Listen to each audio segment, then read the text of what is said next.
وعلى آله وصحبه أجمعين. بسم الله الرحمن الرحيم.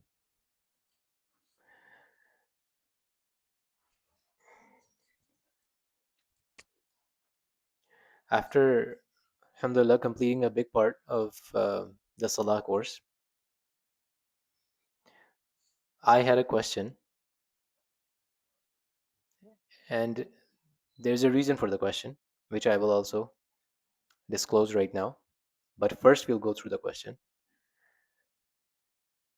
Why does an infinite, self-sufficient, all-powerful being, which is Allah Azza wa Jal, need our Salah from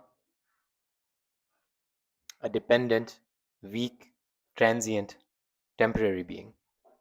Why does Allah Azza wa Jal, who's free of everything, who's Al Ghani, why does He need us to pray for Him?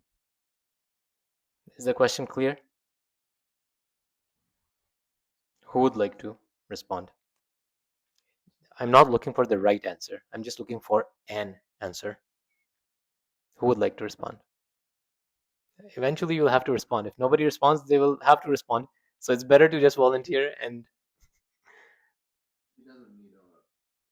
I'll give you this, okay? I'm going to throw it at you.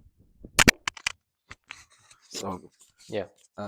to my thinking, he doesn't need our prayer directly. It's like a guideline or practice that will actually benefit us. Okay, okay. Like if you compare, like our when I teach in the classroom, uh, if any student do better, it's not have any direct benefit to me. Hmm. But if I like make the syllabus in a way that if they can practice more, it will be beneficial for them. Okay. Does anyone else have anything, or is this something? I guess like we need to pray, so it's not Allah Subhanahu wa Taala need us to pray. Hmm. The need is our need, Very good, and mashallah. because we are looking for the reward, so that's our need. Very good. It just means to get to receive the reward. Alhamdulillah. Anyone else, or should I start now? Okay. Hasib bhai. Okay, you can hand it to Hasib bhai. Uh, so, as the brother says, that the first thought came to my mind, as brother said, like Hmm. Allah doesn't need our prayer. We need actually the prayer, and in our life we need a like proper guideline. Like, this is something like a routine, which we have to. This will help us to for our own protection, and this is something as Allah ordered us to do. And if we can do it, this is something we can do to please Allah. So that's the I would say that's the very important thing. Like our goal is to like please Allah. Even that goal should be even bigger than the goal of wanting Jannah. So that Allah becomes like pleased with us. That's the reason like we would follow the order. And also definitely we have additional benefit like protection from other things and to our spiritual improvement. Those are the things comes in addition to that. I would say. Perfect. So the reason I asked this question, why did I ask it? This is actually a ideological question, and it comes up very often in different forms in debates, especially with agnostic and atheistic debates.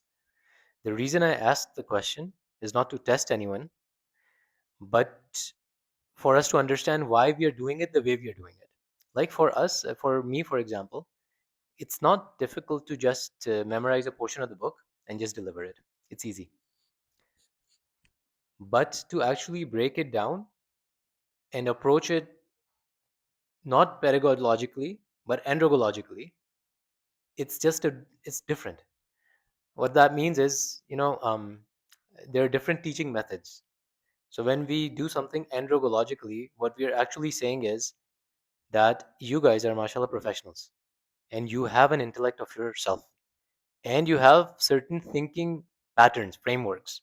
Some people can think better creatively, others can think better analytically, others can think better strategically. So in this approach, I present a premise, and then you guys use your own unique skills and come to a conclusion. And when we come to that conclusion, firstly, it's better internalized, it goes inside. We understand it because it came from us. We actually did the reflection. That's why now this answer that you guys gave, it's not an easy answer. Like for now, you guys, all three of you, basically the same essence, that we are the beneficiary, we are the sole beneficiary here, not Allah Azza wa Jal. When the question is actually framed the other way around, and that's how most people see it. They say, why does Allah need us? So even the question is carrying a premise. It's saying Allah is in need.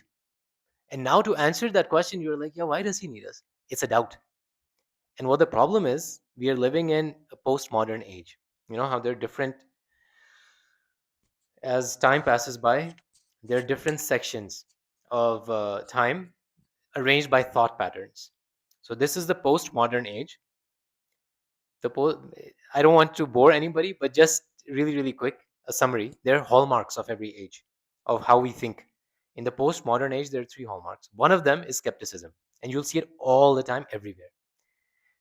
There is doubt about everything, and that doubt is now weaponized against us, and especially against the younger generation. And they will be asked questions that will create doubts in their mind, and they will not have the answers, which will weaken their faith. So why we are approaching it the way we are approaching it is so we can actually build on it conceptually from the grassroots level. Now, I didn't have to tell you the answer to this question, even though it's not an easy question. You guys actually figured it out because we built the concepts. It took us a very long time. In comparison, I could have gone over Salah in maybe a week and a half, but it took us almost a month. So it's more than double the time. And the pieces were bite sized. We kept it short so we would actually have time to reflect on what we got instead of overwhelming somebody with information. And obviously, if you're overwhelmed with information, you can only your cognitive load that you're going to handle is going to be very low. So you can reflect on not all of it, but a little bit of it. So there's a reason we space things out and we talk about some things. There are some community feedback as well. I will disclose. Obviously, I don't know who it was from. I didn't want to know either. But they wanted more me to talk longer, which is great. I mean, it's a nice thing. They have the talab, they have the thirst for knowledge, which is great. But there's a method to madness. Everything that we are doing right now is all structured. It's all connected. Even the Jummah khutbah is connected with what I'm talking right now. Is connected with what we are doing after Fajr. Everything is connected. So the reason I keep it short is so we can actually reflect and we can approach it andragogically instead of just me talking and everybody else listening. So this is one thing. There's some other brothers also came to me and they said that our kids have doubts, a lot of doubts, and they face them every day in school, in college, and universities. What are we going to do about that? So the reason I am actually explaining and trying to illustrate all of this is so people know I'm not sitting here doing something for no reason. There's a reason to it, but you have to become a part of the program. If you're not going to be a part of the program, if the kids are not going to be a part of the program, I mean, there's only so much we can do. So there's no magic pill to anything. If you want something to work, you'll have to be a part of the program. It will work, inshallah. So everything kept in mind, I encourage and request that it's not just a routine, a ritual that we are following here. It's a very well structured program that will last us through months just to build the grassroots level foundation. And after that, we can inshallah build upon that more. So people want to go and they want to invite people to Islam. That's not the first step.